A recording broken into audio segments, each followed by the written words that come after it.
ಅಸ್ತಿತ್ವವನ್ನು ಉಳಿಸ್ಕೊಳ್ಳುವಂಥ ದಿಟ್ಟಿನಲ್ಲಿ ಪಾಪ ನಿರಂತರವಾಗಿ ಅವರು ಹೋರಾಟ ಮಾಡ್ತಾ ಇದ್ದಾರೆ. ಮಾಡುವಂಥದ್ದಕ್ಕೆ ಯಾವುದೇ ಅಭ್ಯಂತರ ಕಾಂಗ್ರೆಸ್ ಪಕ್ಷದಿಂದ ಇಲ್ಲ. ನಾನು ಒಂದು 5-10 ನಿಮಿಷ ತಗೊಂಡು ಕೆಲವು ನಿಜ ಸಂಗತಿಯನ್ನು ತಮ್ಮ ಮುಂದೆ ಪ್ರಸ್ತಾವನೆ ಮಾಡ್ತೀನಿ. 2000 ಮೇ 27, 2026 ಪ್ರಿಲಿಮಿನರಿ ನೋಟಿಫಿಕೇಷನ್ ಆಗುತ್ತೆ. ಕರ್ನಾಟಕದಲ್ಲಿರುವಂಥ ಕಾಂಗ್ರೆಸ್ ಸರ್ಕಾರ ಸುಮಾರು 7481 ಎಕರೆ ಭೂಮಿಗೆ ಟೌನ್ಶಿಪ್ ಮಾಡುವಂಥ ಉದ್ದೇಶದಿಂದ ಪ್ರಿಲಿಮಿನರಿ ನೋಟಿಫಿಕೇಷನ್ ಮಾಡ್ತಾರೆ. ಒರಿಜಿನಲಿ ಪ್ರಿಲಿಮಿನರಿ ನೋಟಿಫಿಕೇಷನ್ ಆಗಿದ್ದು HD ಕುಮಾರಸ್ವಾಮಿಯವರು ಮುಖ್ಯಮಂತ್ರಿಗಳಾಗಿದ್ದಾಗ. ಇಡೀ ರಾಜ್ಯದಲ್ಲಿ ಕುಮಾರಸ್ವಾಮಿಯವರು ಏನು ಸಮ್ಮಿಶ್ರ ಸರ್ಕಾರದ ನೇತೃತ್ವವನ್ನು ವಹಿಸಿದ್ರು, 23/9/2026 ಬೆಂಗಳೂರಿನ ಜನಸಂಖ್ಯೆಯನ್ನು ಡಿಕಂಜೆಸ್ಟ್ ಮಾಡಬೇಕು ಅನ್ನುವಂಥದ್ದು ಏಕೈಕ ಉದ್ದೇಶ ಇಟ್ಟುಕೊಂಡು ಸುಮಾರು 5 ಕಡೆ 60,700 ಎಕರೆ ಜಮೀನನ್ನು ಟೌನ್ಶಿಪ್ಗೆ ಉಪಯೋಗಿಸ್ಕೊಬೇಕು ಅನ್ನುವಂಥ ತೀರ್ಮಾನವನ್ನು 23/9/2026 ತೆಗೆದುಕೊತಾರೆ. ಒಂದು ನಂದಗುಡಿ, ಹೊಸಪೇಟೆ ತಾಲೂಕು, ಹೊಸಕೋಟೆ ತಾಲೂಕು, ಇನ್ನೊಂದು ಕಸ್ಬಾ, ರಾಮನಗರ ತಾಲೂಕು, ಮೂರನೇದು ಬಿಡದಿ, ರಾಮನಗರ ತಾಲೂಕು, ಸೋಲೂರು, ಮಾಗಡಿ ತಾಲೂಕು, ಸಾತ್ನೂರು, ಕನಕಪುರ ತಾಲೂಕು, ಒಟ್ಟು 60,700 ಎಕರೆ. ಇದರಲ್ಲಿ ಈಗ ಭಾಳ ಮುಂಚೂಣಿಯಲ್ಲಿರುವಂಥದ್ದು ಬಿಡದಿನಲ್ಲಿ ಏನು ಸುಮಾರು 9,684 ಎಕರೆ ರೈತರ ಭೂಮಿಯನ್ನು ತೆಗೆದುಕೊಂಡು ಟೌನ್ಶಿಪ್ನ ನಿರ್ಮಾಣ ಮಾಡಬೇಕು ಅನ್ನುವಂಥ ಏಕೈಕ ಉದ್ದೇಶದಿಂದ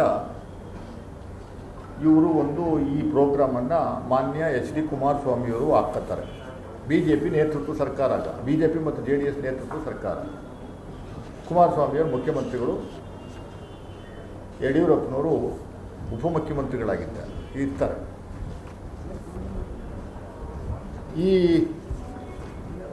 ಈಗ ಅದು ಕೆರೆ, ಕುಂಟೆ, ಗ್ರಾಮ ಠಾಣಾ ವ್ಯಾಪ್ತಿ ಎಲ್ಲ ತೆಗೆದು 9,486 ಎಕರೆ ಜಾಗದಲ್ಲಿ 7,481 ಎಕರೆಯನ್ನು ಈಗ ನಮ್ಮ ಸರ್ಕಾರ ಮತ್ತೊಮ್ಮೆ ಇದು 6ನೇ ಬಾರಿ ನೋಟಿಫೈ ಆಗ್ತಾ ಇರುವಂಥದ್ದು, ಪ್ರಿಲಿಮ್ ನೋಟಿಫಿಕೇಷನ್ ಕೊಡ್ತಾ ಇರುವಂಥದ್ದು 27 ಮೇ 2026 7th ಟೈಮ್ ನೋಟಿಫೈ ಆಗುತ್ತೆ.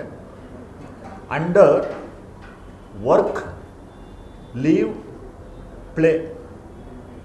Work, live, that is leave, play. ಅಲ್ಲೇ ವರ್ಕ್ ಮಾಡೋದು, ಅಲ್ಲೇ ವಾಸಿಸುವಂಥದ್ದು, ಅಲ್ಲೇ ಪ್ಲೇ, ರಿಕ್ರಿಯೇಷನು ಎಲ್ಲವೂ ಅಲ್ಲೇ ಸಿಗುವಂಥದ್ದು ಒಂದು ಯೋಜನೆ ಇದೆ. Work, leave, play. ಈ ಟೌನ್ಶಿಪ್ಪಲ್ಲಿ ಜಮೀನನ್ನು ತೆಗೆದುಕೊಂಡಿದ್ದಂಥದ್ದನ್ನು ನಾವು ಸೈಟ್ ಮಾಡಿ ಇನ್ಯಾರಿಗೋ ಬೇರೆಯವರಿಗೆ ಹಂಚಿಕೆ ಅನ್ನುವಂಥದ್ದಿಲ್ಲ. ಇಲ್ಲಿ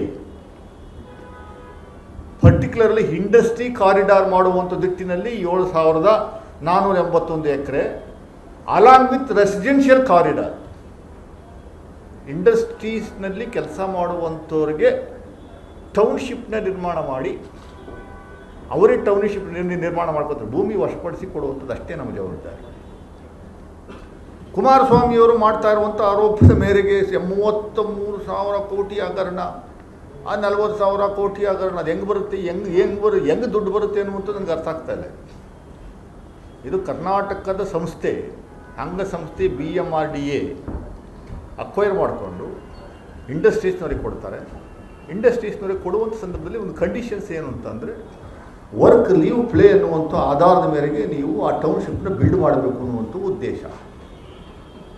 ಇಡೀ ದೇಶದಲ್ಲಿ ಕಳೆದ 10 ವರ್ಷದಲ್ಲಿ ನರೇಂದ್ರ ಮೋದಿಯವರು ಪ್ರೈಮ್ ಮಿನಿಸ್ಟರ್ ಆದ ಮೇಲೆ, BJP ಸರ್ಕಾರ ಕೇಂದ್ರಕ್ಕೆ ಬಂದ ಮೇಲೆ 10 ವರ್ಷದಲ್ಲಿ ಸುಮಾರು 100 ಟೌನ್ಶಿಪ್ ನಿರ್ಮಾಣಗಳಾಗಿದ್ದಾವೆ. 100 ಬಹುತೇಕ ಟೌನ್ಶಿಪ್ ನಿರ್ಮಾಣಗಳಾಗಿರುವಂಥವೆಲ್ಲವೂ BJP ರೂಲ್ಡ್ ಸ್ಟೇಟ್ಸಲ್ಲಿ. ಇದು ಬಹಳ ದೊಡ್ಡ ಮಟ್ಟದ ಟೌನ್ಶಿಪ್ಸ್ 100, ಇನ್ನೂ 100 ಸ್ಮಾಲ್ ಟೌನ್ಶಿಪ್ಸ್ಗಳು ನಿರ್ಮಾಣ ಆಗಿದ್ದಾವೆ ಇಡೀ ದೇಶದಲ್ಲಿ. ಒಟ್ಟು 200+ ಟೌನ್ಶಿಪ್ಗಳು ಕಳೆದ 10 ವರ್ಷಗಳ ನಿರ್ಮಾಣ ಆಗಿರುವಂಥದ್ದು ನಾವು ನೋಡ್ತಾ ಇದ್ದೀವಿ. ಇಲ್ಲಿ ಬಿಡದಿನಲ್ಲಿ 7,481 ಎಕರೆ ಪೈಕಿ ಎಷ್ಟು ರೈತರ ಜಮೀನು ನಾವು ತಗೋತಾ ಇದ್ದೀವಿ? 6,043 ರೈತರದಿಂದ ನಾವು ಜಮೀನು ತಗೋತಾ ಇದ್ದೀವಿ. 9 ಹಳ್ಳಿಗಳು.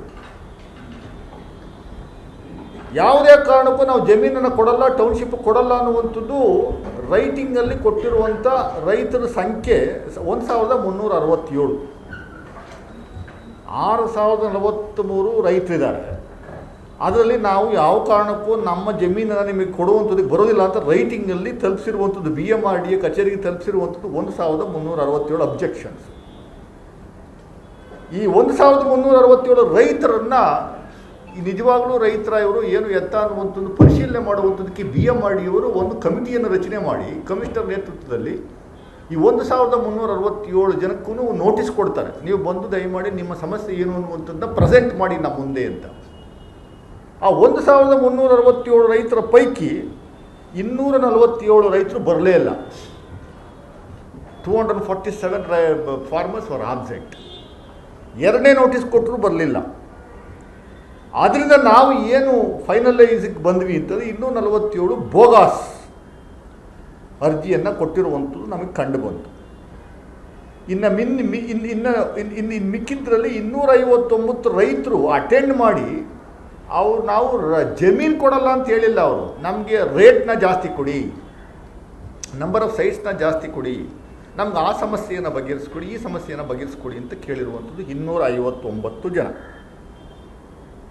ಅದರಲ್ಲಿ 663 ರೈತರು ಮಾತ್ರ ನಾವು ಯಾವ ಕಾರಣಕ್ಕೂ ನಮ್ಮ ಜಮೀನನ್ನು ಬಿಟ್ಕೊಡಲ್ಲ, ನಾವು ಉಳಿಮೆಗೋಸ್ಕರ ಉಳಿಸ್ಕೋತೀವಿ, ಬೆಳೆಗೋಸ್ಕರ ಉಳಿಸ್ಕೊತೀವಿ, ರೈತ ಅಭಿವೃದ್ಧಿ ಮಾಡುವಂಥದ್ದಕ್ಕೆ ಮಾತ್ರ ಉಳಿಸ್ಕೊತೀವಿ ಅಂತ 663 ರೈತರು.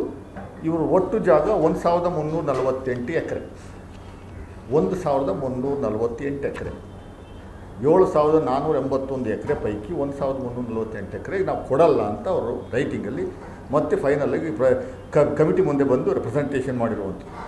ಅಂದರೆ ಎಷ್ಟು ಪರ್ಸೆಂಟೇಜು?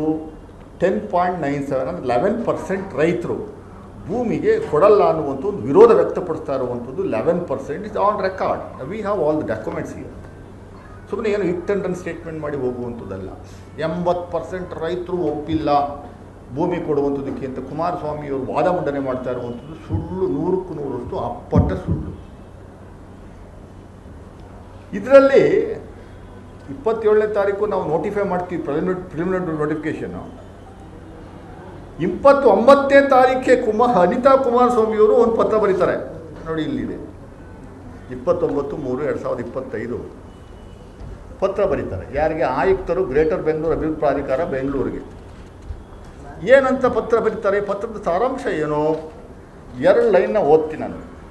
ಮೇಲ್ಕಂಡ ಜಮೀನುಗಳು, ಅವರು 5 ಎಕರೆ 14 ಗುಂಟೆ, 2 ಎಕರೆ 36 ಗುಂಟೆ, ಈ ಥರ ಒಂದು 3 ಪತ್ರಗಳಿದ್ದಾವೆ. 3 ಪತ್ರದ ಒಟ್ಟಾರೆ 35 ಎಕರೆ ಜಮೀನು. 35 ಎಕರೆ ಜಮೀನು. ಅವರೇನು ಹೇಳ್ತಾರೆ?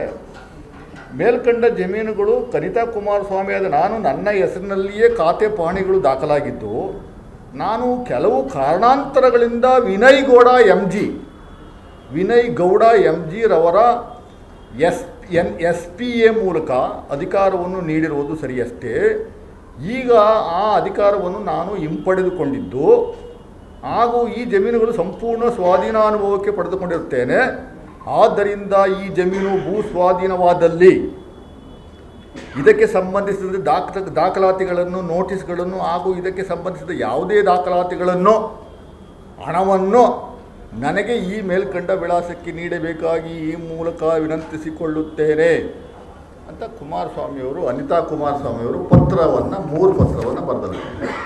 35 ಎಕರೆಗೆ ಸಂಬಂಧಪಟ್ಟಂಥ ಜಮೀನು. ಅಂದರೆ ವಿನಯ್ ಗೌಡ ಅನ್ನುವಂಥವರ ಬಿನಾಮಿ ಹೆಸರಿನಲ್ಲಿ ಈ ಜಮೀನನ್ನು ಅವರು ರಿಜಿಸ್ಟರ್ ಮಾಡಿರ್ತಾರೆ. ಆಮೇಲೆ ಇವರು ಕ್ಲೈಮ್ ಮಾಡ್ತಾರೆ, ಅದು ವಾಪಸ್ ತಗೊಂಡಿದ್ದೀನಿ, ನನ್ನ ಹೆಸರಿಗೆ ಮತ್ತೆ ಕ್ರಯ ಮಾಡ್ಕೊಂಡಿದ್ದೀನಿ, ನಾನು ಖಾತೆ ಮಾಡ್ಕೊಂಡಿದ್ದೀನಿ, ಅದರಿಂದ ನನಗೆ ಸೇರಿದ್ದು ಜಮೀನು ಅಂತ ಇವರು ಮತ್ತು ನಿಖಿಲ್ ಕುಮಾರಸ್ವಾಮಿ ಅವ್ರದ್ದು 5 ಎಕರೆ ಜಾಗ.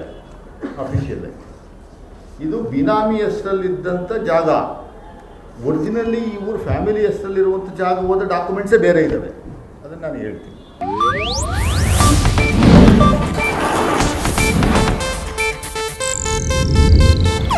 ಇದು ಏಷ್ಯಾನೆಟ್ ನ್ಯೂಸ್ ನೆಟ್ವರ್ಕ್ ಪ್ರಸ್ತುತಿ.